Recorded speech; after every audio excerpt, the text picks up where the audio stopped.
Kerajaan Negeri Pimpinan Gabungan Rakyat Sabah JRS komited memastikan pembangunan yang sama rata untuk semua komuniti di Sabah.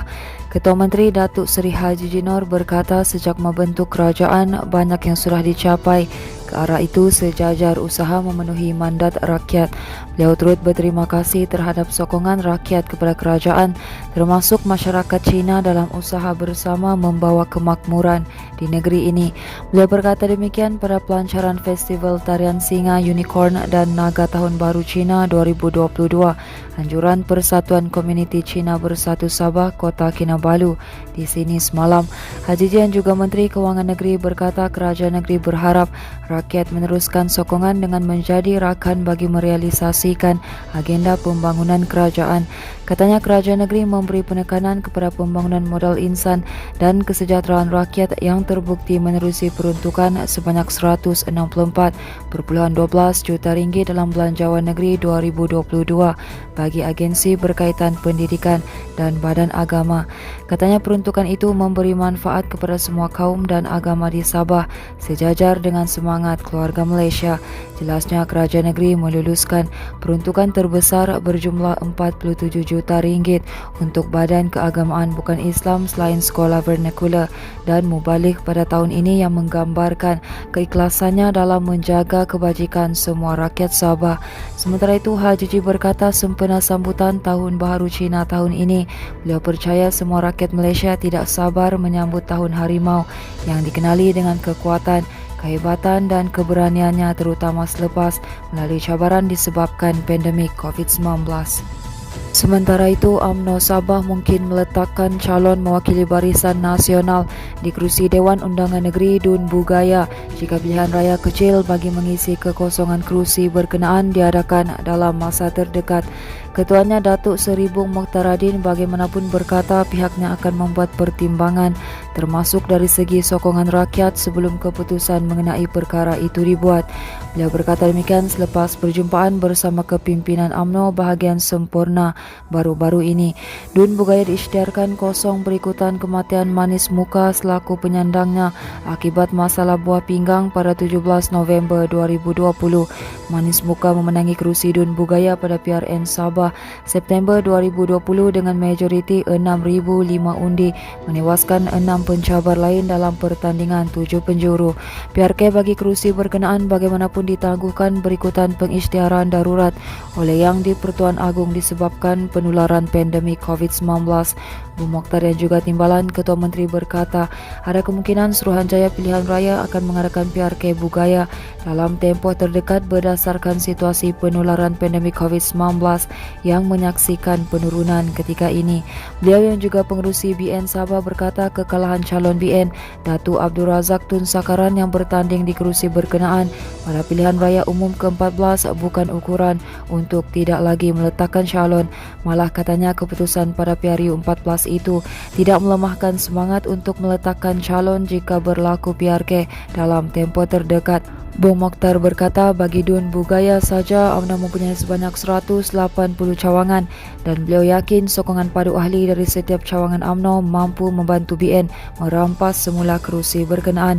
Katanya apa yang penting kepimpinan UMNO bahagian perlu bekerja keras mendekati akar umbi manakala semua struktur UMNO bahagian, wanita, pemuda dan puteri perlu digerakkan secara proaktif.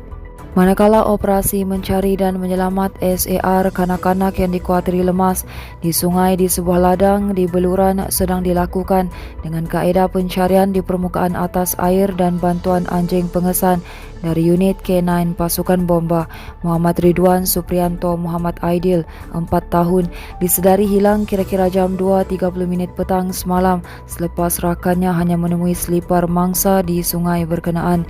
Ketua Balai Bomba dan Penyelamat Beluran Rastam Keladi berkata pihaknya menerima panggilan berhubung kejadian itu pada jam 5.15 petang. Katanya seramai 6 anggota dikejar ke lokasi yang terletak 17 km dari BBP Beluran. Menurut maklumat, mangsa dipercayai tergelincir ketika menjalankan aktiviti mandi di sungai berkenaan bersama kanak-kanak lain dan hanya selipar mangsa ditemui di dalam sungai oleh rakan-rakan mangsa. Pasukan bomba segera ke lokasi sebaik menerima panggilan untuk menjalankan operasi mencari dan menyelamat, namun mangsa tidak ditemui sebelum operasi ditangguh semalam. Katanya lagi operasi SAR mangsa kemudian diteruskan bermula jam 6.53 pagi tadi di sekitar sungai berkenaan.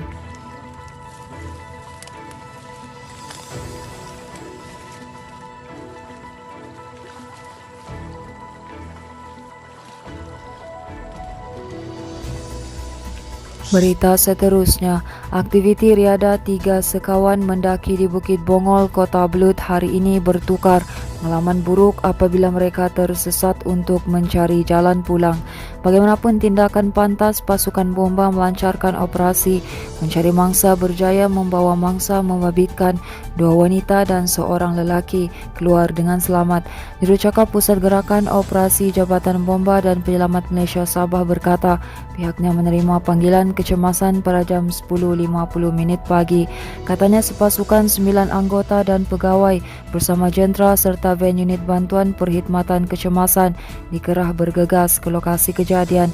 Sebaik tiba di lokasi kejadian, pasukan bomba terpaksa mendaki bukit sejauh 500 meter untuk tiba di lokasi mangsa. Semua mangsa didapati dalam keadaan selamat diiringi turun bukit oleh pasukan bomba.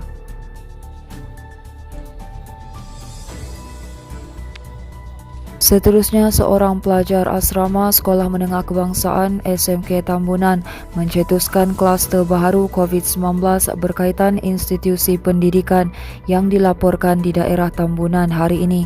Kluster Jalan Kepayan Lama itu tercetus selepas pelajar berumur 18 tahun berkenaan didapati positif COVID-19 setelah menjalani ujian kendiri dan ujian pengesahan COVID-19 RTK antigen kerana bergejala.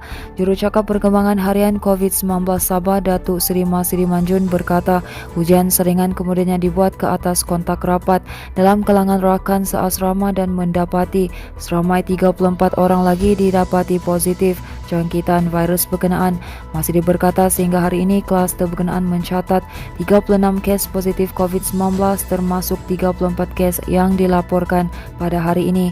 Katanya kluster berkenaan sekaligus menyebabkan kes jangkitan di Tambunan melonjak mendadak ke tangga kedua dengan 36 kes, manakala Kota Kinabalu kekal penyumbang tertinggi jangkitan baharu dengan 47 kes. Secara keseluruhan, katanya kedudukan kes harian di Sabah bertambah baik hari ini, kecuali Tambunan dengan jumlah kes baharu sebanyak 213, susut 52 kes berbanding semalam.